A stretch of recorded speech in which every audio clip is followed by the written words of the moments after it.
Добър ден на всички. Радвам се, че отново се виждаме и отново повода за тази пресконференция е добър. Този път имаме удоволствието да съобщим, че навършваме 25 години, откакто Avis Medica е факт в нашия град. 2000-та година, вече доста назад във времето, и ако смятате, че случайно е избран деня 7 април за рожден ден на Avis Medica, това не е така. Умишлено търсихме такава символика с Деня на здравния работник и на Световния ден на здравето, тъй като през онези години, специално 2000-та година, откриването на частно здравно заведение не беше много често срещано. Както знаете, ние сме първите, които направихме това. Минахме през много трудности. За кратко време трябваше по най-бързия начин да вземем някакви решения и мерки, за да се разширим, тъй като много бързо ни стана сградата тясна. 2007 година открихме болница Avis Medica, минахме в сферата на болничното здравеопазване. След това 2021 година открихме и болницата за рехабилитация в Тученица и по този начин изградихме една система, която е като един затворен цикъл от първичните прегледи при специалистите в доболничната помощ, през оперативната и лечебната дейност в болницата до рехабилитацията в болницата в Тученица. Смятам, че постигнахме доста в тези години и в много неща спокойно мога да кажа, че сме първи. Първото частно здравно заведение в Плевен, първата частна болница в Плевен, първата болница за роботизирана рехабилитация в България дори. И по този начин смятам, че усилията, които сме положили, не са били напразни. И всичко това сме го направили заедно с хората, които стоят около мене и с още 400 човека, които са в екипа на Avis Medica. Това е една доста сериозна бройка трудов колектив, тъй като в нашата сфера на здравеопазването всеки един, независимо от длъжността, която заема и ролята, която играе, е изключително важен за целия лечебен процес, за цялата работа, която вършим. И тук, колкото е важна дейността на лекарите специалисти, толкова е важна работата на специалистите по здравни грижи, рехабилитаторите, лаборантите, санитарите, административния персонал и въобще всички, които по някакъв начин са ангажирани с тази дейност. Нашите контрагенти, с които работим вече 25 години неотменно, които ни снабдяват с всички необходими консумативи, медикаменти, с най-новата и съвременна апаратура, която е измислена и въведена в световен мащаб. Тя вече е достояние в България. Ние разполагаме с голяма част от тези неща. Така че смятам, че за 25 години постигнахме много. Сега ще дам думата и на колегите от ляво и от дясно да споделят и те по няколко думи за всеки за своята специалност и като общо за Avis Medica. И се надяваме още дълги години да се виждаме на такива пресконференции и да споделяме новостите, които сме направили и внедрили. Благодаря ви.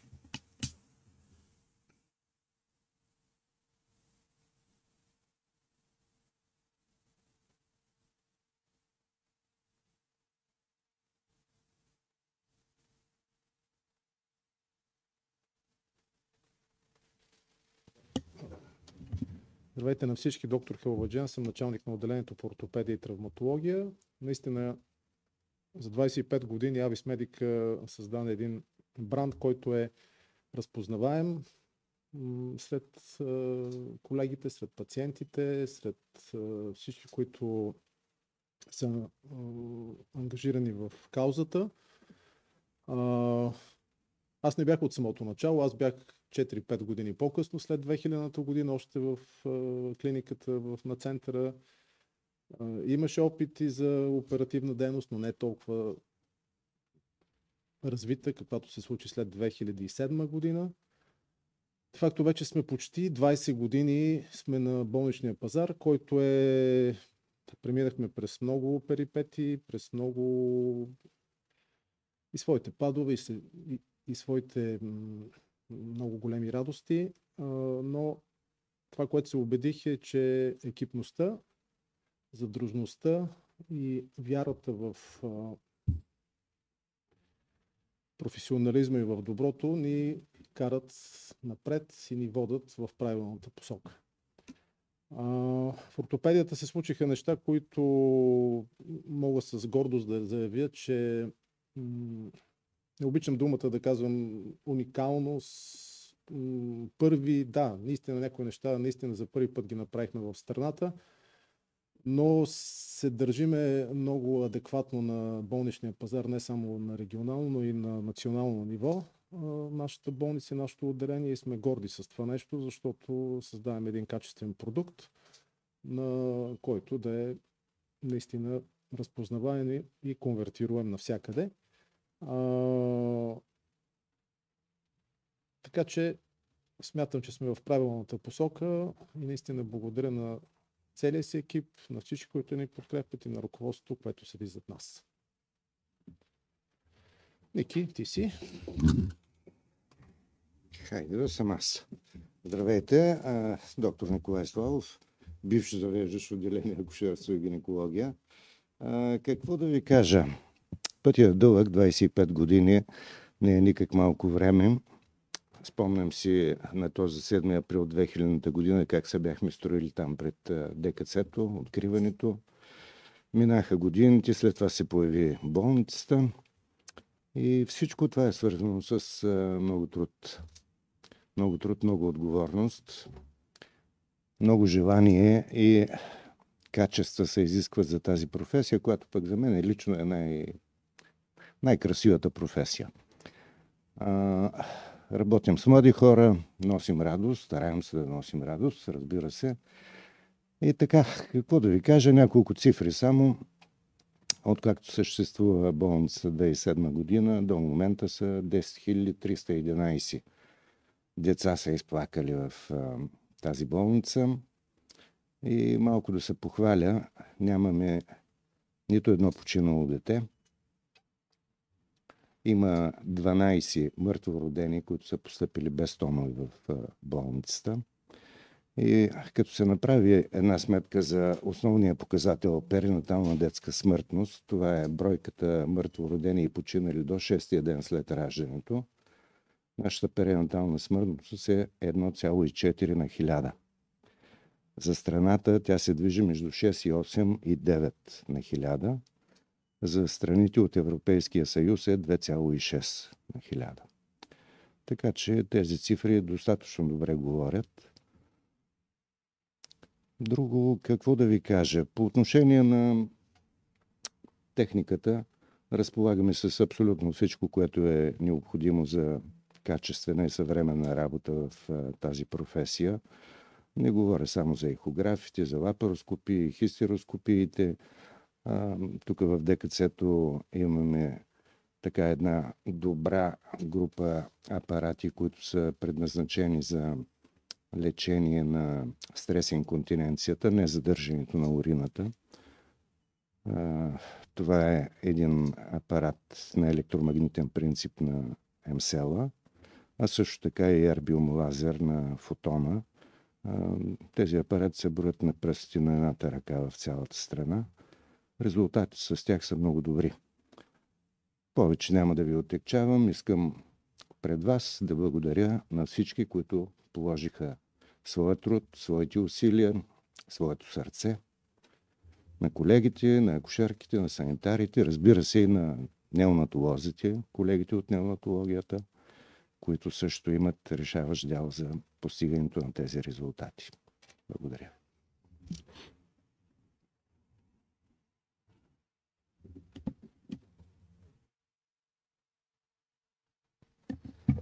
Здравейте на всички, казвам се.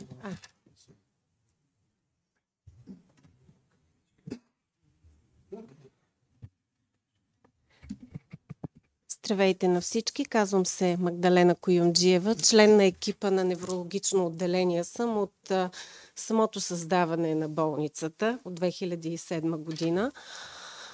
Искам да благодаря за предоставената ми възможност да бъда част от този екип и да изкажа своята благодарност към ръководството на болницата, че ни даде възможност да се развием. В началото беше много трудно. Спомням си момента, в който очаквахме сключване на договор с Здравната каса. Не можеше да се приемат пациенти. Първите пациенти бяха само платени. Беше ни изключително трудно да се наложим на пазара, да кажа, на медицината. Но с времето направихме така, че много пациенти ни повярваха. Имаше моменти, в които се чакаше с месеци да се постъпи в отделението като планов прием.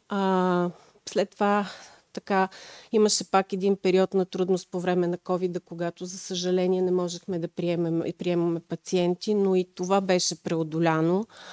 В момента смея да твърдя, че добре сме се наложили на пазара на медицината, казано общо. Приемаме пациенти с заболявания на централната и на периферната нервна система. Приема става както по планово, така и по спешност. За моя изненада, вчера направих справка, се оказа, че през годините от 2007 през отделението са минали 15 200 пациента, около 900 пациента на година. Това е резултат на един съвместен труд на един екипен труд на колегите ми, на медицинските сестри в отделението, но и искам да благодаря на колегите от сектор образна диагностика, защото благодарение на тях също успяваме много добре да си свършим работата, своевременно да поставиме диагнози, които не съм си представила в началото на трудовата си дейност, че ще можем да поставяме такива диагнози с такава скорост и бързина. Какво друго да кажа? Мисля, че съвместната ни работата с всички колеги във всички звена и доведе до това, което сме в момента като отделение и въобще като болница. Благодаря ви. Доктор Генов остава.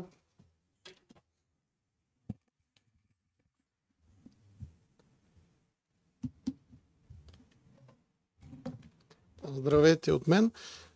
Казвам се Камен Генов и съм началник на отделението по ендокринология и болести на обмяната. Аз малко по-късно се присъединих в екипа на Авис Медика 2010 година. Доста работа бяха свършили колегите, които работиха преди това, за да може да сме на това ниво, което е в момента. От самото начало работата е била малко в по-малко насоки, пак заради разни административни ограничения, които се налагат от Здравната каса. Въпреки че ние отговаряхме на всички условия да приемаме пациенти с всякакви диагнози в областта на ендокринологията, трябваше да изчакаме 3-4 години, за да се достигне до нов рамков договор и да може да работим спокойно с всякакви пациенти, които са с ендокринни заболявания.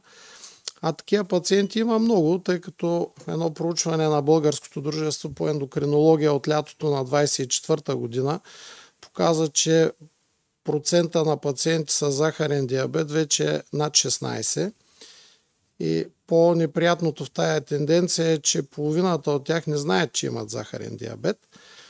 И по тази причина голяма част от пациентите ние ги виждаме в моменти, когато те вече имат и усложнения на захарния диабет. Разбира се, захарния диабет не е единственото заболяване, което лекуваме. На практика ние разполагаме с техника на съвременно ниво, с лаборатория за абсолютно всички ендокринни заболявания. Така имаме доста пациенти в областта на репродуктивната ендокринология, което е проблем за доста хора да имат деца и ние можем да сме полезни в тая област. Разбира се, работата е екипна. В отделението имаме сме 4 лекари, една колежка специализант, която се надяваме следващия месец вече да има специалност. Работим с колегите в всички отделения, тъй като нашите пациенти постъпват навсякъде и техните също идват при нас. Искам да благодаря на ръководството, тъй като когато сме имали нужда от някакви технически пособия, от апаратура, от лабораторни тестове, ние винаги сме ги получавали, така че на практика ние можем да направим абсолютно всякакви изследвания, които са необходими за нашите пациенти и да поставим точната диагноза, също така да проведем и лечението. Аз не съм правил справка колко пациента са минали през отделението, но използваемостта на леглата в отделението последните години е над средната за страната, което само по себе си е достатъчно красноречиво.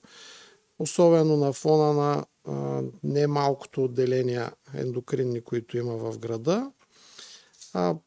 Имаме пациенти не само от Плевенска област и община, имаме пациенти изобщо за цялата болница, говоря от различни части на България, които от уста на ухо или по други начини са се така насочили към нашата болница. Работата в ендокринологията основно не е в болница, тя е повечето пациенти, ние виждаме много повече пациенти в поликлиниката, в ДКЦ, и само някаква част от тях, които наистина бихме могли да сме полезни, насочваме към болница, така че ние виждаме много повече пациенти в кабинета в поликлиниката и на голяма част от тях може да бъде решен въпроса там и те нямат нужда да постъпват в болница.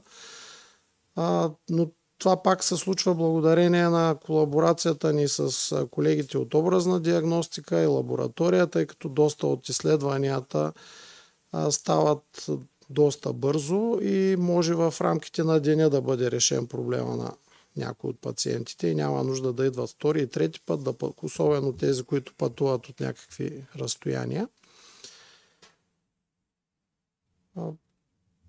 Така бих желал да си пожелаем в бъдеще да продължим в така насока да работим по-комплексно, както и до сега, по отношение на решаване на проблемите на пациента. Някой път той постъпва за един проблем, ние решаваме още два други, но това важи за всички колеги и това е благодарение на колаборацията ни с тях и това, че тъй като болницата не е някаква мега структура, ние можем много лесно да комуникираме един с друг, било срещайки се и така по този начин да се разрешават бързо проблемите, които имат пациентите. Аз искам да допълня доктор Генов.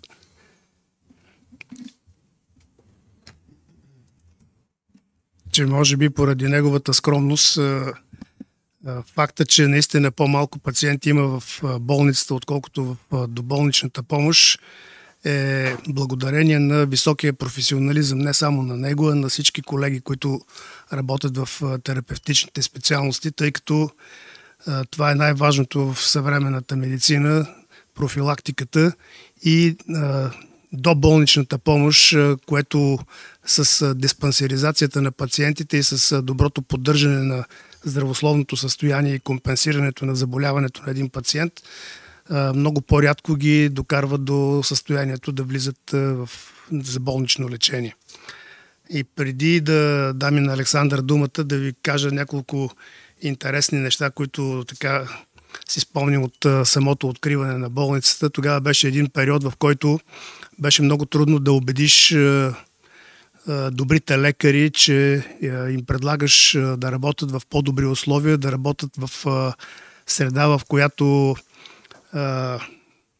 няма да има къвги, скандали, ще бъдат всички приятели. Както съм го казал много пъти, мечтата ми е било да създам едно работно място, където всички да идват с удоволствие на работа. Това е малко така нонсенс като понятие, но в същото време смятам, че успяхме да го направим до известна степен. В самото начало провеждахме дълги и продължителни разговори с колегите, да ги убедим да напуснат частните си кабинети, които имаха в града, за да дойдат да работят в ДКЦ Авис Медика. След това 2007 година беше още по-трудно, защото тогава трябваше да ги убедим да напуснат сигурната си държавна работа и да тръгнат в едно начинание, за което никой не можеше да гарантира с какъв изход ще бъде и какъв ще бъде финалният резултат.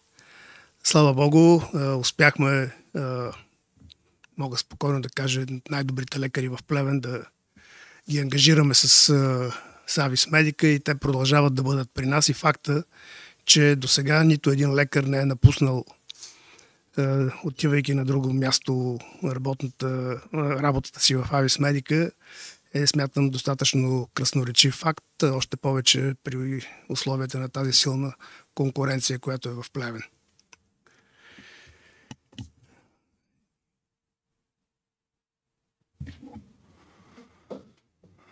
Здравейте, аз съм Александър Андреев, работя в мениджмънта на Авис Медика и аз тук искам да допълна за това, което ние се опитваме да създадем за пациентите и т.е. нашата визия.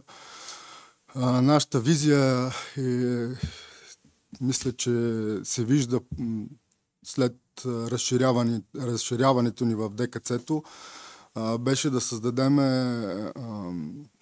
усещането на пациентите, наистина, докато не влезат и не се видят очи с лекара, да нямат усещането, че са в здравно заведение, което смятам, че наистина от тях се оценява. Тогава се опитахме да се погрижим и за много други неща, като пациентопотока, така че нещата да стават много по-лесно. В Тученица направихме същото нещо, което за съжаление също се оценява от нашите пациенти, но за съжаление изсрещаме много трудности, но ние го приемаме като някаква борба, в която трябва да участваме и смятам, че наистина лека по лека вървим напред. Един от примерите е с въвеждането на роботите, които бяхме едни от първите в България. Финансиране за тях нямаше, той сега в голяма степен няма, но и то е нормално, когато няма някаква апаратура, е нормално да няма заплащане за нея. Но първият така успех, който мога да кажа, че постигнахме, е с въвеждането на пътеката за децата с ДЦП, които вече имат право да ползват роботизираната рехабилитация чрез финансиране от касата. И примерно за нас следващата стъпка е това да се опитаме да го осигуриме и с по-възрастните пациенти, защото ние имаме много пациенти с множествена склероза, които ползват нашата роботизирана рехабилитация, но за съжаление за тях финансиране няма.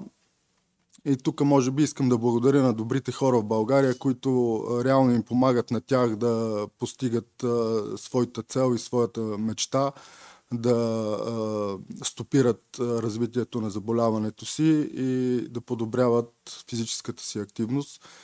Чрез дарения има и много фондове. Нашата идея е да продължим борбата и наистина да се опитаме да осигуриме и за тях финансиране от касата, като работим в тая насока. Благодаря. Аз мисля, че казахме доста неща. Ако има някакви въпроси.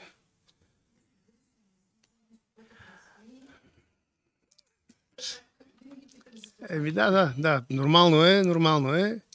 Продължаваме да мислим в тази насока, макар че след всяка една инвестиция казвам, стига до тук, край повече няма.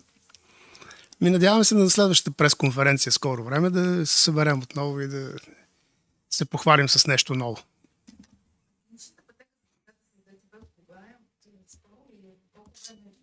Мисля, че миналата година стартира тя. Въпреки, че за съжаление тя пак е необмислена. Ние понеже ние сме в една от асоциациите на частните болници в България, при тази годишните преговори, които водят те с здравната каса, ние дадохме нашето предложение пътеката просто хората да не са задължени за да ползват тази услуга, да са в болница и да трябва да има болничен престой, защото реално така тяхните пари, които касата, нали, не е отпуснала достатъчно за това нещо, за те да са в болница. Защото те, влизайки в болница, тези деца влизат с родителите си, този болничен престой трябва да се плати, тази храна трябва някой да я плати, има конвенционална физиотерапия, която трябва да се поеме също от някъде и така парите за роботизирана рехабилитация реално изтичат в болничен престой на детето и на родителите, тъй като, пак казвам, парите не са достатъчни и много по-добре би било, ако, както е в по-голямата част в Европа, сега извън Европа, аз не съм запознат, но това нещо да се случва амбулаторно, пациентите да идват за процедурата и да си тръгват, още повече, че и повечето от тези деца ходят на училище и възможността те това нещо да го правят, за да е в ваканциите, когато те не са на училище.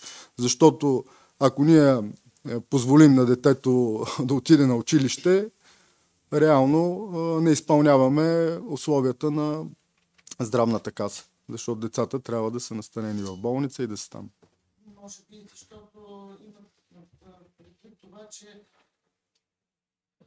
при вас могат да идват деца не от само Плевенския регион, и те трябва да бъдат настанени някъде. Пак, те идват и такива деца, но задължително. Задължително е. Нали? Сега поне на децата от региона, които имат възможност да пътуват, би следвало това нещо да могат да ползват парите абсолютно пълноценно точно за роботизираната рехабилитация. Пак за хора, които са извън региона, вече